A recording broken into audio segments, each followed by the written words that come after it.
Okay, hey, good afternoon. This is a recording setup we've got going on. We've had about 10 bands we're recording this week. We're up to band number 7, so I'm ready for a cup of tea and a lie down. It's getting pretty grueling, but I thought I'd give you a bit of an introduction about how we set up our recording studio here at St Andrews College. Now, this is just a regular classroom we have. Well, it's not a regular classroom because we've had some acoustic treatment done to it, which I've explained in a previous video. But I just want to run you through everything that we've got here set up and how it's going to work in terms of signal flow, and what are some tips and tricks we've found that make this work well for us within a high school environment, which is very different to a professional recording studio or a home studio. There's a few things we found that work well with students here. So just to bring you over here, first of all, we'll have a look at what's going on with the microphones. So don't be shy, guys, I know it's awkward. So we've got these microphones here around the drum kit, and these are all been fed into this thing here called a stage box, and the stage box is feeding through to the studio, and I'll talk about that bit in a moment. Now, the key thing I just want to point out with the drum kit that we have is we use a stereo overhead microphone up here. And this means that whatever sound we're going to have coming through the overhead mics are going to be in phase. So what I mean by that is if we had two separate microphones either side of the drum kit, that creates a problem with phase, and that when a sound arrives at two microphones at differing times, when those two microphones are combined into the recording system, the waveforms can sometimes cancel each other out and make the drum sound not very good. But by using a stereo microphone, where the two microphones within the one housing here, the one casing, one enclosure, means the signals they're going to pick up are going to be perfectly in phase. So I know that straight away I'm going to have a pretty good drum sound. We've got a DPA kick drum microphone, which is the alternative to the AKG D112 I mentioned in a previous video. We have some Earthworks microphones around here, but you don't need to go to that expense with buying these types of microphones. The Shure SM57s are absolutely perfect, and you don't need to spend any more on it than that. So the drummer, he's going to have all his microphones going into here, which goes into our recording system next door. That could very easily go into an Allen and Heath mixing console, or a mixing desk like I showed in another video that we have in our chapel, in our gym, in our theatre. Instead, we're going to a separate recording system, and he's going to hear himself back through some headphones, which are returning back through these cables here. Moving on to the bass. Now, the key thing I want to explain is that when we're going to record the students, first of all, we try and capture everything all at once. Often we have, in the past, had the guitar amplifiers and the bass amplifiers in separate rooms, and the purpose of that was to try and capture clean guitar sounds that didn't have the drums leaking into them, and also didn't have the guitar sounds leaking into the drum microphones. The downside of that, though, is it was very complicated for students to understand the signal flow of all of that, and also the guitarists didn't play very well when they were hearing themselves back through their headphones rather than from amplifiers. So to make it simpler for students, particularly the young students, the year 9s and 10s, we have everything all in the room at the same time so they can feel comfortable, and what we sacrifice in sound fidelity we make up for in quality of performance, and I'll take that trade-off any day. But some things we've done to mitigate that and to work around that is the bass. We're not going to use the bass amplifiers over there. Instead, the bass is coming through a DI box. Then we've got an Origin Effects one here, which is a new one I quite like, but my standard one I've used for years is the Radial JDI. I swear by these things, they're wonderful. Nathan East, who played on a Daft Punk album and for Eric Clapton albums, I found this because that's what he recommended. He endorses them. And so the bass going through a DI straight into the recording system actually sounds great. It doesn't need to go through an amp. So therefore, we don't have the amplifier leaking lots of bass frequencies into the drum microphones or into guitar microphones. If you come on over and have a look at the guitars, got two guitars over here. So one thing we can do is that to mitigate the sound of drums leaking through the guitar microphones is we have these SC sound reflection filters down here, and here we've got two microphones. This is an SM57 and a Royer 121. SM57 is basically all you need. We don't even need to have the Royer. But that sound reflection filter actually isolates it. So when we listen back to the tracks from the guitar, even if the drum's in the room going hard out, you can barely hear any drum leakage in there. It's not an issue. So we have those on our two guitar amps as well. Now, the first take we're going to do with all the musicians is everybody singing and playing in the room all at once. So we will have the vocalist in the room here singing through the microphone. And the purpose of that is just purely so the musicians can know where they are in the song. Or sometimes if you take the singer out of the mix, they struggle to know where they are and things go wrong with the structure of the arrangement. But by having a singer in the room, it's purely so the drummer and the bass player and the guitarist know where they're going to be up to. Now, our process, though, is that once we've recorded this and we've got a drum take that we're happy with, we then do overdubs, including all the guitars. So we don't usually keep any of the original takes from the guitars or from the vocalist. What they do is they overdub afterwards. And every guitar part I like to record twice, particularly if it's a rhythm guitar part. Because what we find is that if you record them twice and then you pan one to the left and one to the right, you get this nice big wall of sound, this thick sound that you can't get by duplicating a track. That just makes it louder, it doesn't make it sound thicker. So the guitars are going to overdub, and we'll record a little bit of that so you can see them going through that process, and then finally the singer will come back into the room with no other musicians with the headphones on, and we'll record the singer. And that gives us a nice clean vocal take so that we can do pitch correction, which everyone swears that they don't never do, but actually is really necessary. Everybody does it in this day and age, so we'll always have to do a bit of tuning on the vocalist no matter how good they are. And we can't do that if we've recorded the vocals in the room with the drums and all the other instruments leaking through there. Okay, so we're going to get into this recording session. I'll pop back and show a couple of things as we go through it to explain a little bit about what we've done. Okay, so we're about to get the first recording take down. This sort of thing here is absolutely vital, an input list or a track sheet. And this shows all the inputs of where I've plugged the microphones in, and I can see everything really clearly, and then I get that matching up with my preamps or my inputs. Now, if we had a simpler recording system than what we've got here, such as if we were just going through one of the Allen and Heath desks that I mentioned about in other venues, this is not as necessary. It's sort of easy to know what's there, but I find this really important. And the other thing which is really important, which I found for a high school environment, is that all of the cables that are in the other room that all the microphones are plugged into, those are also labeled. On each end of it, I've labeled, for instance, number 1, kick drum mic, number 2, snare drum mic, number 6, floor tom. I've actually got labels on the microphone cables, because I found the thing that students often struggled with was, or I got mucked up with, is when I had students helping me out, assisting me in plugging things in, they wouldn't actually look carefully where they were plugging things into, and I'd plug instruments into the wrong channels. And I'll be in here trying to record, very confused, and I'd have to go through and do lots of twisting through cables and trying to go through the spider's nest, spider web of cables out there, bird's nest, spider web, whatever it is, and trying to figure out where everything's were. But since I labeled both ends of the cables, it makes it really clear and easy to see if something's been plugged into the wrong place in the stage box out there.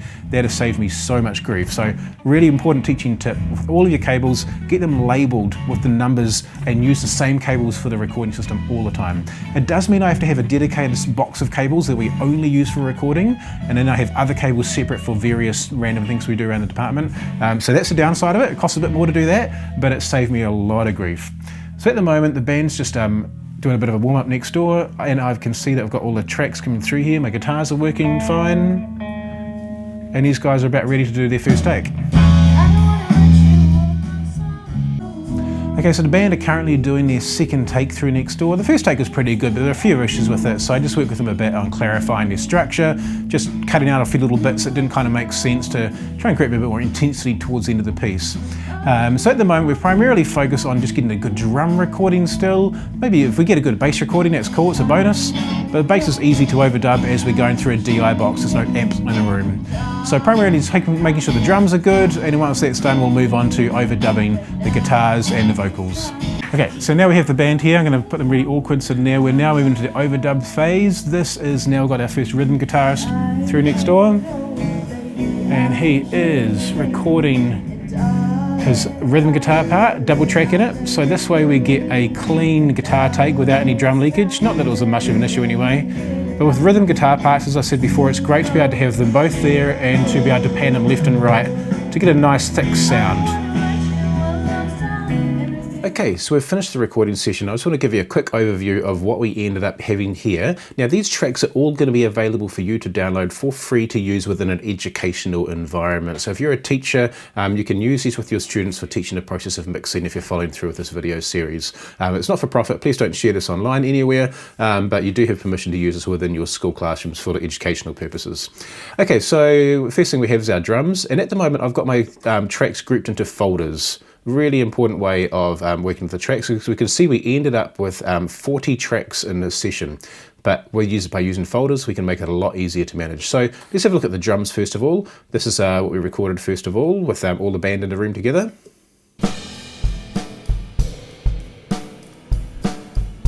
So pretty good drum sound overall.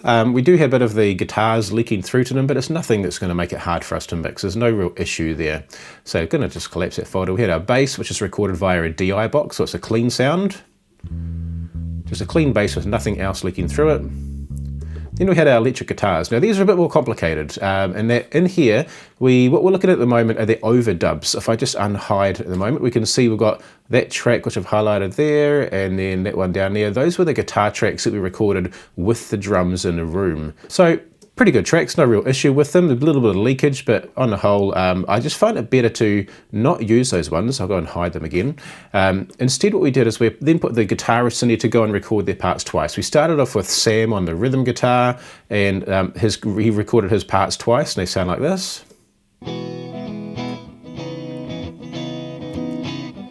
And then we had James, and he recorded his rhythm guitar parts as well. Not his lead solo stuff he did, but just the rhythm stuff. So they did that playing along with headphones on, listening to the drums and the vocals that we had recorded in our first take, so we can just get nice clean guitars. Now, by recording them twice, it gives us the option to pan one to the left, like we have here. And we could then pan one to the right, if I just do it like that. And the two together. So it gives us options for sort of shaping the type of guitar sound. Now I would usually do it if we had one guitarist, I'd definitely do pan one to the left and one to the right. Because we've got two guitarists, I've had the first guitarist, James has had his two tracks here, pan far left and a little bit left, and then Sam with his guitar, far right and a little bit right, and it just creates this nice thick wall of sound for the guitars.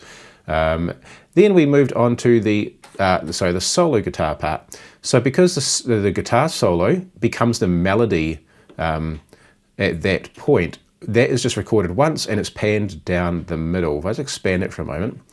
Oh, and a note about the guitars as well. We had, you may have seen when I'd shown the setup, we had two microphones on the guitar amps, a Shure SM57. This is what the SM57 sounds like. Then we had a ribbon microphone, which I've not really quite blended these two yet. So the SM57 is generally a little bit punchier, a bit more strong in the mid-range. The ribbon microphone is a little bit warmer and more of a rounded sound. And the two of them blended together can create quite a nice sound. But for each guitar, I also recorded a DI box part, which I now have muted with the volume fader turned down. But what this sounds like by itself is this. Now, admittedly, that is not a nice sound, so that's only there as a backup. If I'm mixing and I cannot find I'm happy with the guitar amplifier tones we had, what I can do is I can choose that track, and I can go and put on an amp modeler like, for instance, Native Instruments Guitar Rig. I really do enjoy that one. It's got some great sounds. I'll show you what that looks like. So if I just go, I don't know, click on Tight and Chunky, for instance, brings up these amps, and now it will sound like that. So probably not quite the right kind of sound for this track, so I will go ahead and mute the guitar rig. We don't want it. And I'll go and turn the DI box back down. I have had to use that for one of the recording sessions we did the other night with a different band. In the end, just really not happy with the distortion sounds we had on the guitars when I was mixing it the next day with fresher ears. So I have gone and used the DI box tracks and put amp modeling on it. Then we had, just one thing about that guitar solo as well, is we ended up recording that multiple times. James in his initial solo was a little bit stop-start. I didn't think it quite worked in terms of building up into the chorus. And so we ended up talking a lot about the concept of what really the purpose of the guitar solo was and what he should be trying to achieve with it. And then he went in there and recorded about, I don't know, 15 takes maybe until he was happy with it. I could have gone ahead and comped between each individual take to create the perfect take, but in the end, I just pushed him hard because I knew he had it in him to create one really amazing take, and he's done a really good take here. I think he's a fantastic guitarist. He's done a really good job. However, when it comes to the vocals, we are going to comp together multiple takes.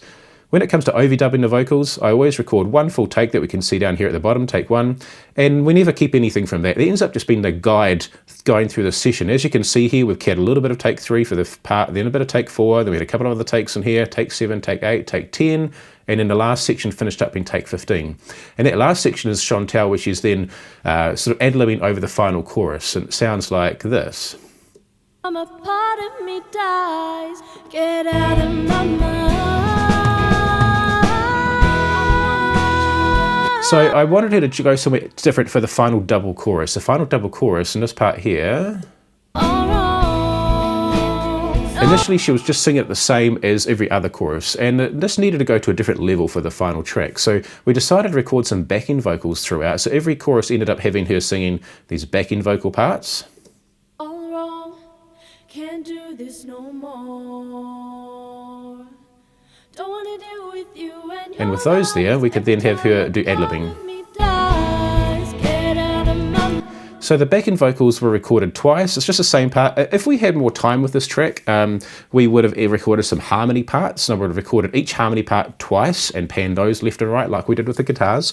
But Chantel's just new to the band. The other person who was singing in this band was a German exchange student who's just gone back to Germany, and so Chantel's just come and learned the song for the band so they could do the recording. So we didn't have time to really work on what we would do with harmony parts. So if this was say a 4-hour session instead of a 2-hour session, we would have had lots of time to go and work out some harmony parts that were good and to really nail those. Instead, just to thicken out the sound of the chorus, we've just doubled the chorus sections with her singing unison, and it's panned left and right, and it gives a nice thicker sound. It also meant that we had the melody sung properly at the last chorus of that double chorus, so that she could then do the ad-libbing over the top. Okay, so that's a breakdown of the session. You are able to download all of these trials, as I said before. Look at the YouTube description down below. Please use these for educational purposes only, not for profit, only for use within your classroom, working with students and teachers. But by all means, have a go at trying to do a mix, and I'll share with you my mix as well, also in the description of the final mix that we ended up with. And you can see if you can beat that mix. Make it a nice little challenge. And then please post a link to it, to a private link or a YouTube down below, so we can compare the mixes that you guys came up with.